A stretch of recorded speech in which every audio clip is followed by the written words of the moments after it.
शुभ सकाळ, मी पूजा। आजचा ब्लॉग मी इथून एअरपोर्टवरून सुरू करते। आम्ही आलो आहोत छत्रपती संभाजीनगर या एअरपोर्टला। आम्ही विथ फॅमिली आम्ही चाललो आहोत ट्रिपला।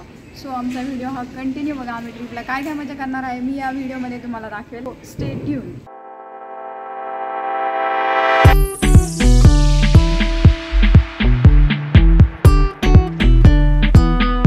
वगैरे आम्ही बोर्डिंग वगैरे करून आता आम्ही फ्लाईटमध्ये बसलोय।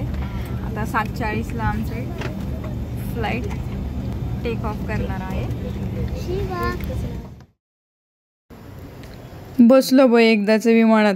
बसताच बाईंनी इन्स्ट्रक्शन दिल्या आणि आम्ही ऐकल्या पण।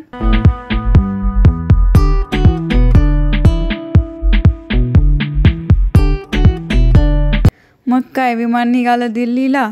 लागलं ना रनवेला करून विमान हवेत गेलं आणि वर थोडं गेल्यावर आम्ही खाली पाहिलं तर कळलं आपण ढगात आहोत।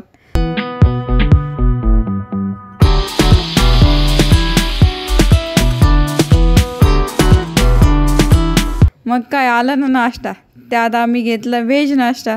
त्यात होता उपमा, इडली, सांबार आणि त्यात एक छोटा फ्लेवरवाला दही आणि एक होता बन।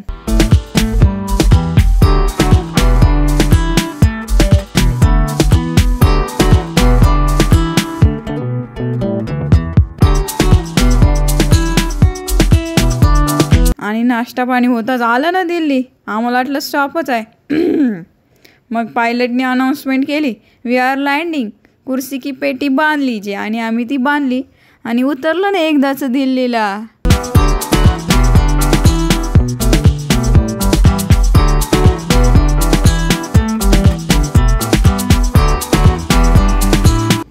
We are in Delhi. आम्ही आता दिल्लीला लँडिंग केलं आहे आणि आता आम्ही आमचं सामान पिक करून आम्ही आता तिथून एक गाडी केली। त्या गाडीमध्ये बसून आम्ही पुढचा प्रवास स्टार्ट करणार आहोत।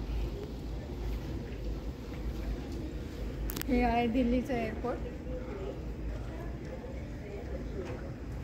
First time it was very nice experience. खूप मस्त वाटलं।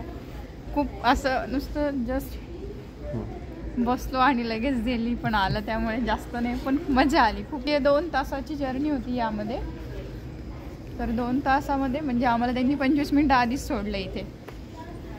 त्यांनी त्याच्यामध्ये ब्रेकफास्ट, चहा, कॉफी सगळं काय होतं।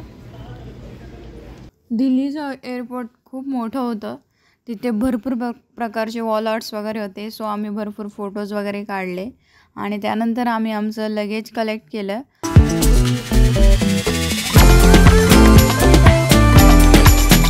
आणि आम्ही निघालो आमच्या नेक्स्ट जर्नीला निघालो। आणि ही आहे एअरपोर्टच्या इथली पार्किंग। भरपूर मोठं तिथे ग्रीनरी वगैरे खूप काय काय होतं तिथे सुद्धा। ते सुद्धा खूप सुंदर होतं।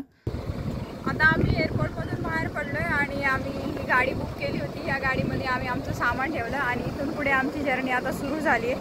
हे जे आहेत दादा आम्हाला पूर्ण काही सगळी माहिती सांगणार आणि सर्व काही दाखवणार आहे। Let's start.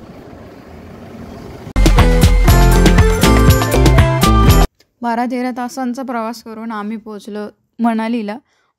आम्ही ज्या हॉटेलवर स्टे केला तिथून असा हा सुंदर असा व्ह्यू दिसत होता। डोंगर दिसत होते आणि काही डोंगरांवर बर्फसुद्धा पडलेला होता। तर आम्ही इथे काय काय मजा केली, आम्ही खूप एन्जॉय करणार आहोत। आम्ही जे एन्जॉय करणार आहोत ते आम्ही नेक्स्ट व्हिडिओमध्ये टाकू। सो आमचा नेक्स्ट व्हिडिओ बघा त्यासाठी। तोपर्यंत बाय बाय, टाटा।